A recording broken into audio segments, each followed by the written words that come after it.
নারীদের যৌন উত্তেজনার বেশ কিছু লক্ষণ আছে। একজন নারী যৌনতার আগ্রহে উত্তেজিত হলে তার যোনি পিচ্ছিল হয়ে উঠবে, এটা মোটামুটি আমরা সকলেই জানি। কিন্তু এর বাইরেও কিছু বাহ্যিক লক্ষণ আছে যেগুলো দেখে আপনি বুঝতে পারবেন যে আপনার স্ত্রী বা প্রেমিকা যৌন মিলনে আগ্রহী। নারীরা যৌন মিলনে আগ্রহী হলে তাদের ঠোঁট রক্তাভ হয়ে ওঠে, স্বাভাবিকের চাইতে অনেক বেশি লাল হয়ে যায় ঠোঁট। অনেক নারীকে আবার ঠোঁট কামড়াতেও দেখা যায়, এটা নারীদের উত্তেজনার বহিঃপ্রকাশের একটা লক্ষণ। নারীদের গালেও লালিমা দেখা দেয় উত্তেজনায়। অনেক নারী একটু একটু ঘামেন, নিঃশ্বাস ভারী হয়ে আসে, দ্রুত শ্বাস নিতে শুরু করেন অনেক নারী।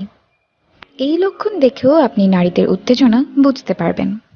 যৌন উত্তেজিত হলে শরীর খুবই স্পর্শকাতর হয়ে ওঠে, আপনার সামান্য স্পর্শেই শিহরিত হয়ে উঠবেন তিনি। স্পর্শ করা বন্ধ করে দিলে তিনি রাগান্বিতও হয়ে উঠতে পারেন। তাই ওই মুহূর্তে নারীর দেহ স্পর্শ করা বন্ধ করবেন না, কারণ তিনি আরো উত্তেজিত হবেন।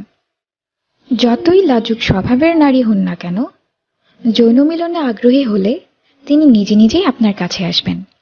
হয়তো সরাসরি কিছু না বললেও আপনার কাছে এসে বসবেন, আলতো স্পর্শ করবেন, চুমু খাবেন, চোখের ইশারায় কথা বলবেন। তাই ওই মুহূর্তকে কোনোভাবেই মিস করা যাবে না, তাকে আদর করার জন্য। প্রবল উত্তেজনার সময় যৌন মিলনকালে তিনি আপনাকে আছড়ে কামড়ে দেবেন। হাতের নখ আপনার শরীরে, পিঠে গেঁথে বসতে পারে। গলায়, কানে ইত্যাদি স্থানে তিনি কামড় দেবেন উত্তেজনায়। তাই নারী কামড় দিলে কিংবা পিঠে নখ বসিয়ে দিলে ব্যথায় যৌন মিলন বন্ধ করবেন না যেন। আরও দ্রুত চালিয়ে যাবেন যাতে করে আপনার স্ত্রী আরও উত্তেজিত হয়। এছাড়াও মিলনের সময় চিৎকারে বুঝবেন যে তিনি আনন্দ পাচ্ছেন ও প্রবলভাবে উত্তেজিত। অনেকেই জোরে জোরে আওয়াজ করেন, কিন্তু অনেকে করেন না, কিন্তু একটা মৃদু উহ আহ আওয়াজ হবেই। এবার আসি আপনার সমস্যার ব্যাপারে। যদি স্ত্রী আপনার সাথে যৌন মিলনে আগ্রহ না দেখান, তাহলে হতে পারে সেটা লজ্জার কারণে। বিষয়টি লজ্জার কারণে হলেও আপনি সেটা বুঝতে পারবেন। আপনি স্পর্শ করলে তিনি শিহরিত হবেন, যোনি পিচ্ছিল হয়ে যৌন মিলনের জন্য প্রস্তুত হবে। তিনি আপনাকে বাধা দেবেন না।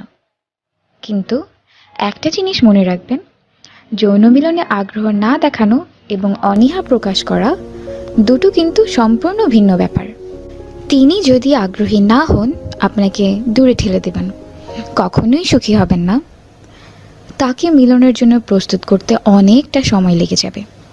মিলনের পর যত দ্রুত সম্ভব আপনার কাছ থেকে সরে যাবেন। তিনি আর এই ব্যাপারে কোনো কথাও বলবেন না এবং নিজ হতে আপনাকে আদরও করবেন না তিনি। তাই স্ত্রী যদি যৌন মিলন করতে অনীহা প্রকাশ করে, সেক্ষেত্রে দায়িত্বটা আপনার। ধর্মীয় বিধিবিধানে অনিচ্ছুক